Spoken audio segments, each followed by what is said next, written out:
All right, I'm here with Brent Bogseth, and we are at Regulus Coffee House. And Brent, we finally got together. It only took us 2-3 months, but we finally got together. Almost there. Microphones are on, we're all set, we're ready to go. And we're at Regulus Coffee House, and I always seem to mispronounce this, but it is Regulus or Regulus? How do you pronounce it? Regulus. Regulus, like regular, right? Okay. 6032 West Irving Park Road, Chicago, Illinois, 60634. They have a website. What's your website, Brent? RegulusCoffeeHouseCompany.com. Okay. And a Twitter as well? Regulus_coffee. Great. And then also an email, I see. Very organized. We try to be. RegulusCoffeeHouseCompany@yahoo.com. Okay. Now, before we talk a little bit about Regulus, you are married to Kimberly, your wife, and you've lived in Portage Park since 2007? Shortly after. Shortly after 2007. Been together for 15 years.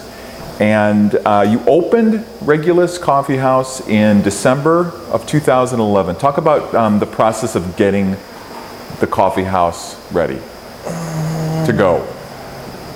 The city is the most difficult part out of everything.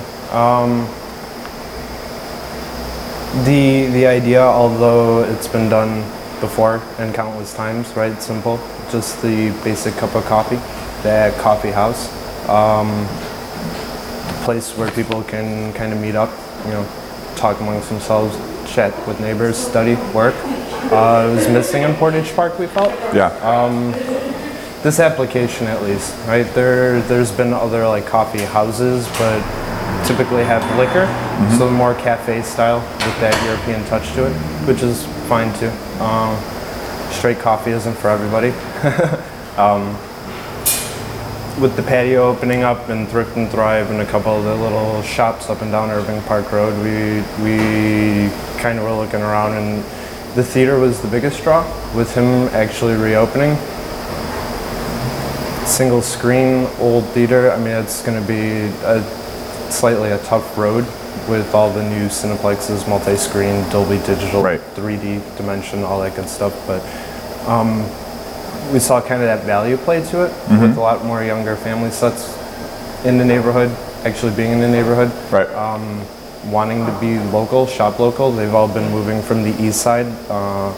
Your Wicker, your Lakeview, your Lincoln Parks, right? And they're used to a certain shopping atmosphere. Right?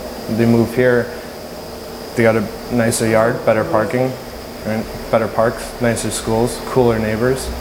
Just lacking that actual shopping aspect that they were used to before, right? The walking scores are much higher in Lakeview than they are in Portage Park. So just to give everybody a sense of kind of where we are within the coffee house, we are facing right towards the front counter of Regulus Coffee House. Front counter is all the way in the back of the space. The amount of work that you've done in here is pretty spectacular, considering what didn't look this way 2 years ago. So beautiful paint job. They've got what looks like a tin. Is it a tin ceiling? It is a tin ceiling. Everything is intact. A lot of looks like you've done a lot of electrical work as well. It's very homey, very quiet, Wi-Fi enabled, and there's also an art space that you opened up a couple of months ago that we're going to talk about a little bit more too. Just so everybody knows, what are your hours for the coffee house? As it is currently, it's 8 to 11, 7 days a week. May change earlier, may change to an earlier close. We'll kind of touch base on the beginning of the year and see. We have an issue with like morning crowd and trying to break people's like convenient habits. You know, kids in the car, it's easier to hit drive-thrus than it is to actually get out on Irving Park Road. And you win some, you lose some, but we're gonna attempt to make another swipe at the earlier open. So, what was from a capital perspective? What was the biggest infrastructure thing that you had to deal with when you opened this coffee house? City fees and things of that nature weren't horrible. Yeah. I mean, you know, they do the squeeze and constantly with the permit aspect of it all, but the biggest cost to just this build out was the union labor. You know, the electricians and the HABC, that'll get you every time. Everything the city allowed us to do, we did. You know, as far as like the paint and things of that nature. I mean, it took me 3 weeks just to save the ceiling, repair it, find the right patina that we were looking for, and just go to town. You know, and the rest kind of fell in place once I was able to save the ceiling. I wanted that classic done American feeling, right?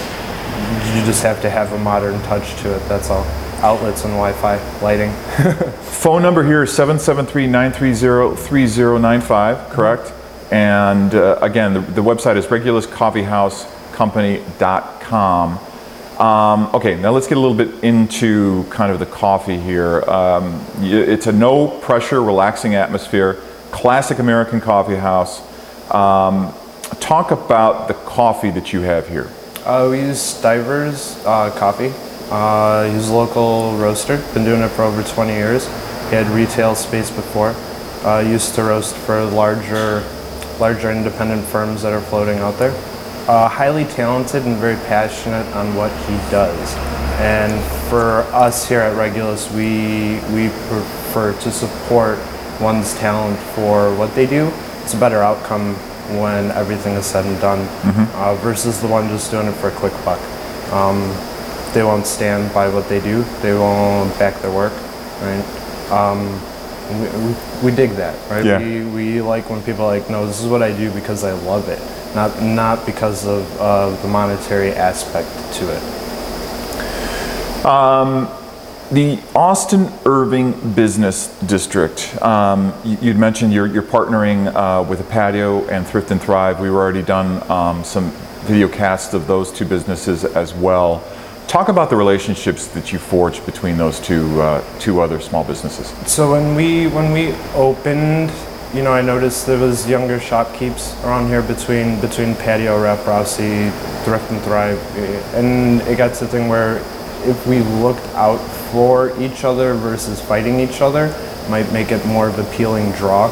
You see it a lot in other different parts of the city where it's kind of like they play the dog eat dog next door to each other, when you know they should be kind of supporting and cross promotion.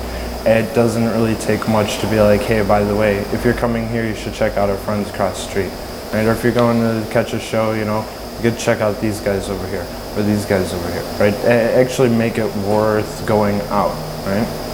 You know, and not all this is for everybody, right? You may like thrift shops and movies and hate coffee. You might like coffee and movies and hate resale shops, right? Yeah. It's kind of what makes this little stretch cool. Eclectic. Bingo. Breakfast, lunch, coffee. Not just coffee here, but you've got food. Talk about the food. We work with some of our friends who are independent cooks, self-chefs for dietitians and things of that nature. When they're available, we go ahead and have them make our like sandwiches, stuff of that nature. We do currently have soups, 'tis the season, and pita and hummus. And then we use Fanny Schmo Bakery, a local bakery, works out of a shared kitchen, and they do all our pastries and quiche items, so not bad, it works. Just to reiterate the location here, we are at the corner of McVicker and Irving Park. We're just a block west of Austin in the Austin Irving Business District. Besides these three businesses that we've spoken about, Thrift and Thrive, the Patio Theater, and Regulus Coffee House, there are other small storefronts, small businesses up and down this section as well. And it does seem like it's slowly coming back. I know, Brent, on the corner of Austin and Irving, there is a neighborhood group that's trying to put some art in the abandoned bank right now. How's that going, and has that increased any of the traffic in the area? A little bit, yeah. A little bit. When we first opened, we were opening up at 6 o'clock in the morning, and we were watching foot traffic activity, things of that nature, and it got to the thing where we were contacting the alderman's office, and we were like, hey, extending school zones, and is there a way we can get our garbage cans back and bike racks, and actually make these community assets accessible now. We had garbage cans, they pulled them, the money got tight, so forth, so on. And Mr. Cullerton was more than happy to, engage with the business activity over here. The western end of Portage Park has been overlooked more than Portage Park itself, right? So the stuff and people draw other people, right? So, they see new bike racks and garbage cans and benches and things of that nature. They're like, hey, there's activity here. They didn't have this before. And you see people at the show and, the marquee on things of that nature, right? People in here in the window, right, hanging out. People would want to stop, ideally, and see what was going on, what's happening, right? He, in return, got TIF money for the western end of Portage Park, and also secured SPIF money for the western end of Portage Park, him and the Chamber of Commerce. Most people applied, took what they could. So some signage and tuck pointings happening up and down. The gentleman on the corner obviously got approved, and he's bringing the old West Irving State Bank, and he's just bringing storefronts online, which is easier to kind of work with as far as a neighborhood perspective versus having a boarded up building where you can't do anything with it. Now, just kind of a personal observation, what's really, I think, spectacular about this business district, and it's very difficult to find it in other northwest side neighborhoods, is that the storefronts are more or less continuous. They're unbroken. There haven't been any teardowns. So the entire southern facing street wall of Irving Park is unblemished. I mean, you've got one small storefront after another. From Austin to Meade. It's really straight across. Yeah, it's really, really beautiful. It's a beautiful walk.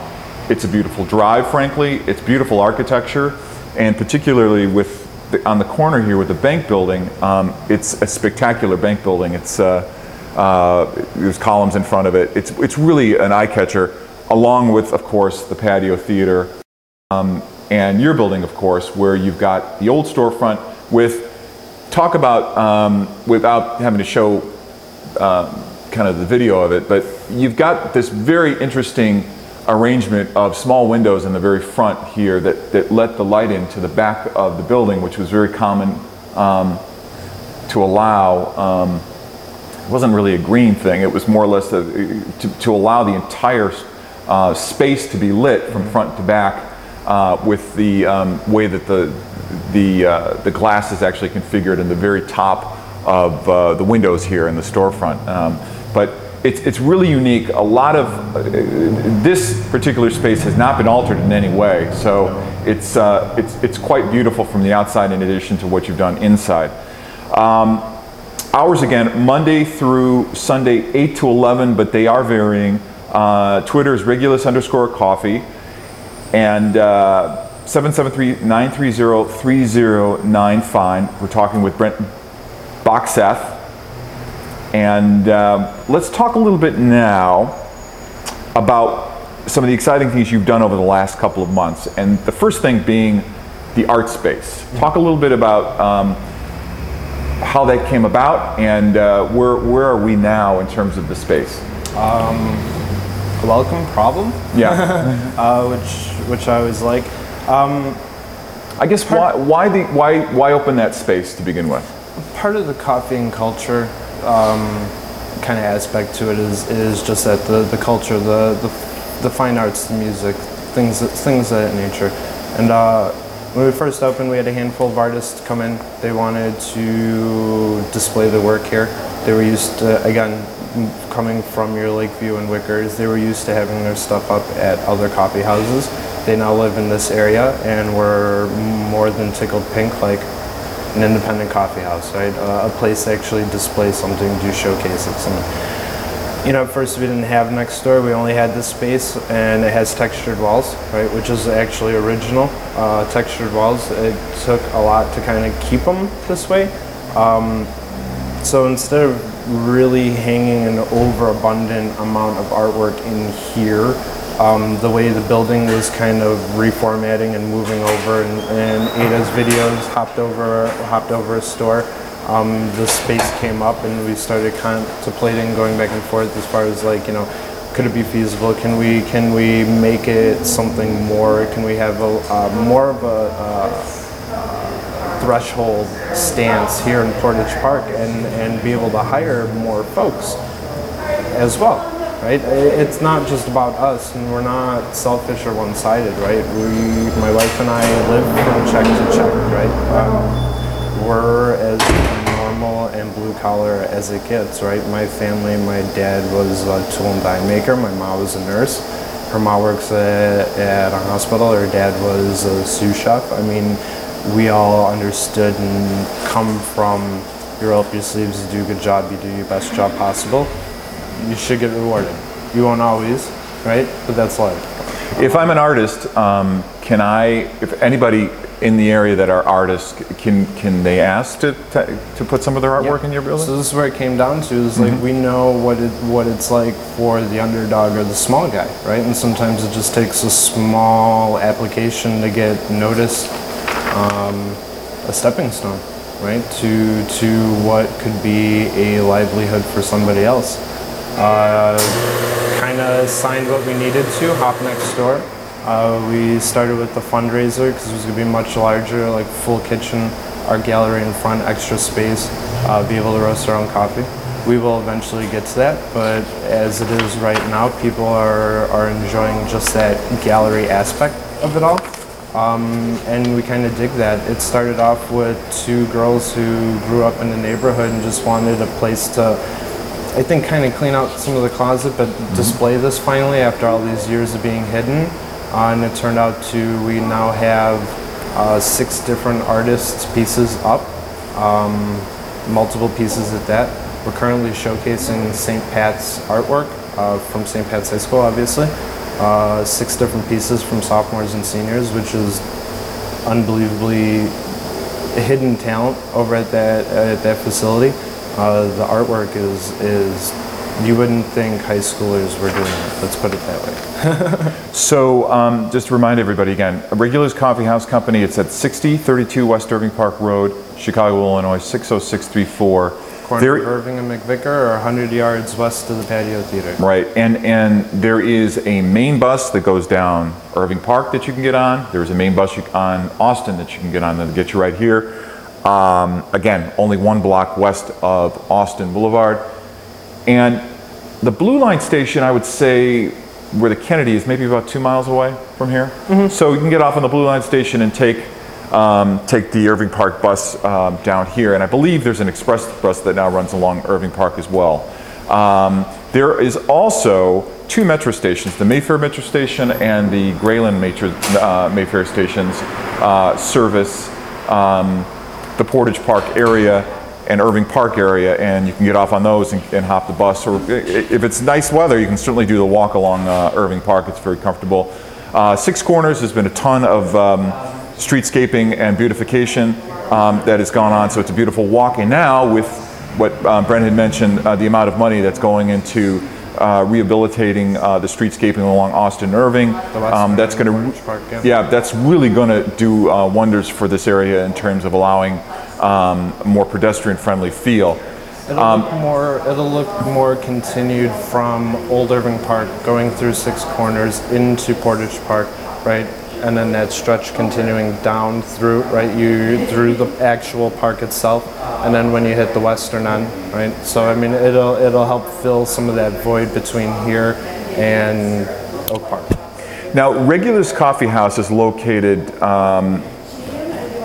really on the western edge of Portage Park. Usually it's Narragansett. It's usually kind of the border of Portage Park.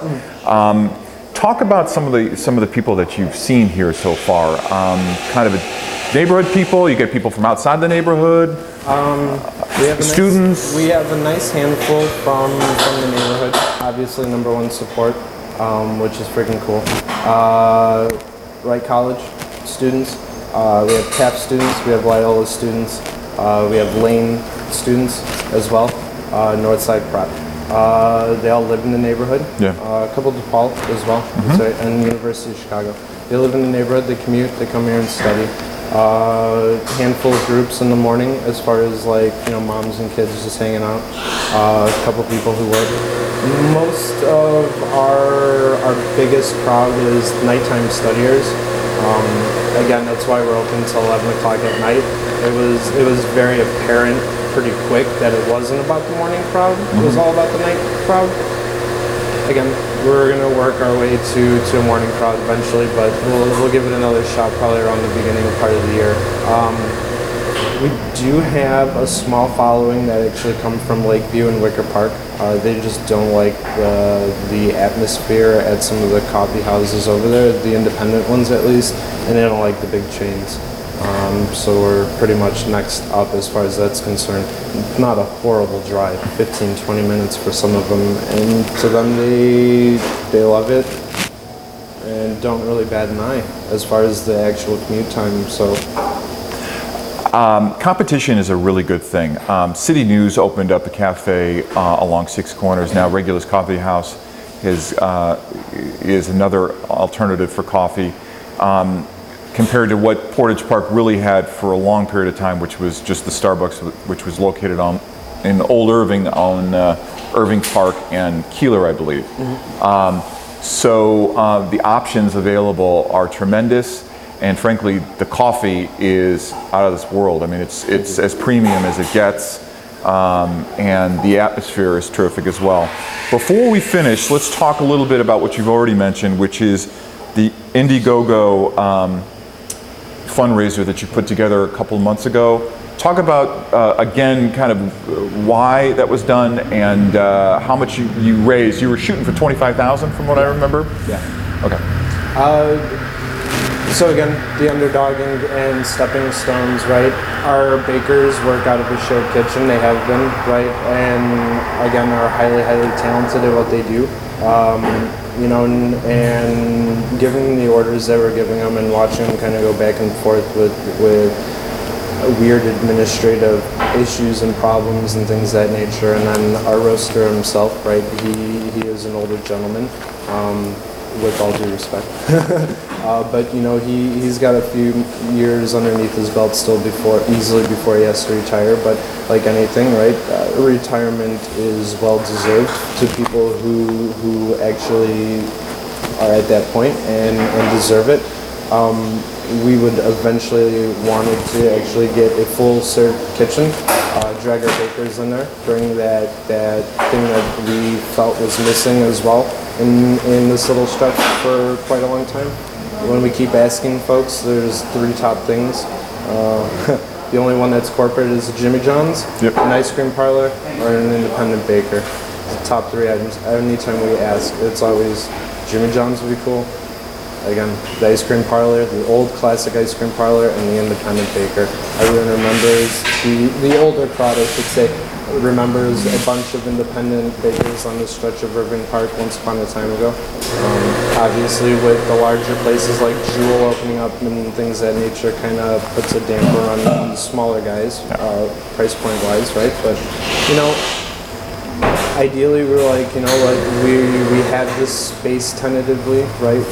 We can hop in, at least open it up temporarily as extra square footage, and then when we get enough capital, go ahead, reclose it back off, remodel the whole back half to a full serve kitchen, and go to town. And sorry about the volume, but go ahead. You can clip that back out. And then actually give our bakers an opportunity to go ahead and do what they want to do to their fullest extent without being held back or certain things approved, or you can't make this, you can't make that, you can do this, but you can't do that, right? Shared kitchens are weird when it comes to certain things like that. Where do you see yourself? Where is Regulus going to be in a couple of years? What are some of the goals that you want to hit, other than obviously staying in business? But I mean, you've moved so quickly to open up a second space for the art, for the artwork. You're maintaining a beautiful interior space here in the coffee shop itself.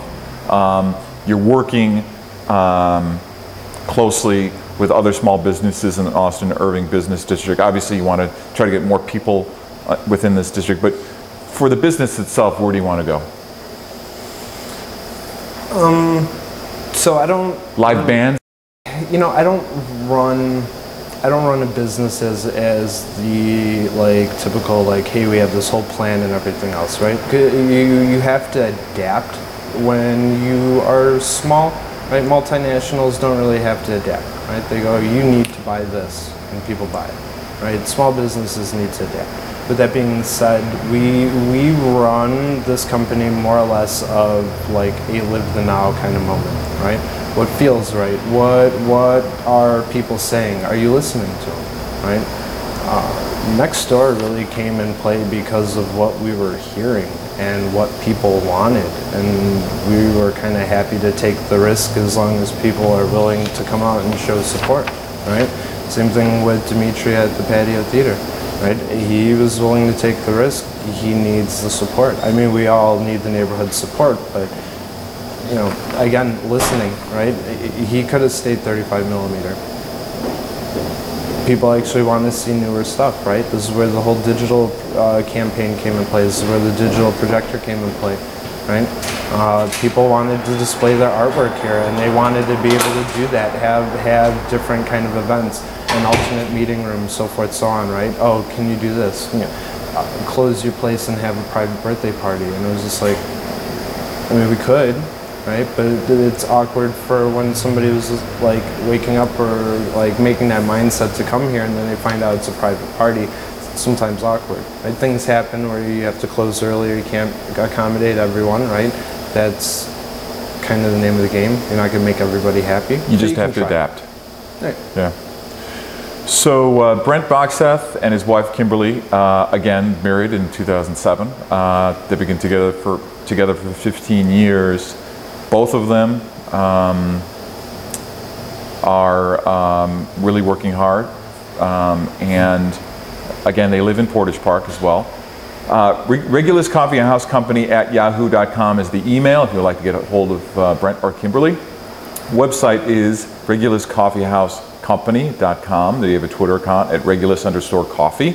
The phone number is 773-930-3095.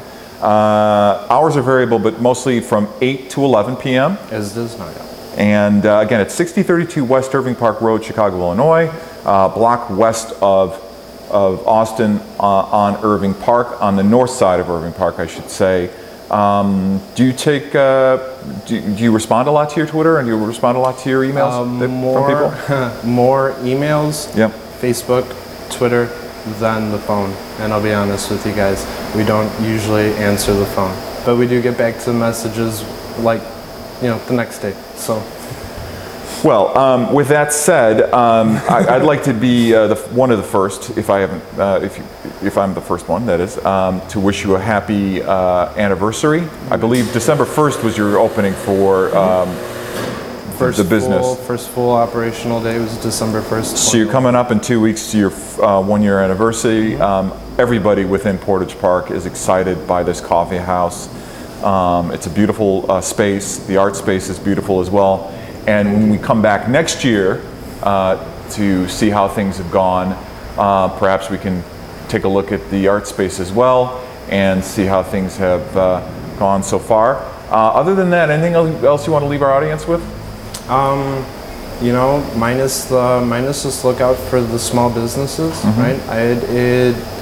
It sounds like a lot of people beating the drum a lot, but you know what? It really is about support and participation, and you know, a lot of work goes in a lot of events that happen in the neighborhood, and it is slightly discouraging when you don't get the people to come out, right? A little more so than not, but if anything at all possible, at least entertain it once or twice, right? may not be for you. You may not enjoy yourself, you may have a blast, you may find something that you didn't know existed in your own neighborhood. You know, just really take it with a grain of salt in a little way, but you know, the neighborhood support and you guys out there really are what makes all of this work. Brent Bogseth, owner of the Regulus Coffee House at 6032 West Irving Park. Thanks for joining us today. Thanks, guys.